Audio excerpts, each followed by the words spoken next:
سلام خدمت شما ورزشکارا و ورزشکیستای عزیز، امیدوارم که جور و صحتمند باشین. خود دوستای عزیز، امروز برای شما درباره ویتامین دی معلومات میدم که میگن ویتامین دی درمانی برای همه بیماری ها. قبل از اینکه بریم سراغ ویدیو، پست ما را لایک کنید، کانال ما را سابسکرایب کنید تا از ویدیوهای جدید ما برخوردار شوید. یا حق ویتامین دی درمانی برای همه بیماری ها.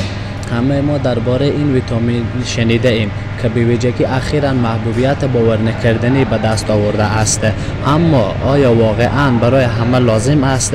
ویتامین دی تحت تاثیر نور خورشید در پوست انسان تشکیل می شود و همچنین تا حد از طریق غذا به بدن می رسد.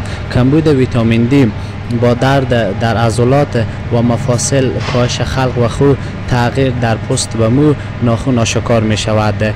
البته ساکنان قسمت شمالی در درجه اول مستعد کمبود این ویتامین هستند، اما برای دیگران این مشکل نیست به توجه به شیوه زندگی مدرن مردم مرتبط است. بنابراین پیشگیری بسیار مهم است. سازمان بهداشتی جهان توصیه می کند که بزرگسالان 800 منفی 600 واحد بین المللی ویتامین دی در روز مصرف کنند، اما در مصرف ویتامین دی زیاده روی نکنید، زیرا برخلاف سایر ویتامین ها مثلا ویتامین سی یا بی خطر اضافی آن کمتر از کمبود آن نیست. خب دوستای عزیز، امیدوارم که معلومات به شما مفید باشه. پست ما را لایک کنید، کانال ما را سابسکرایب کنید تا از ویدیوهای جدید ما برخوردار شوید. یا حق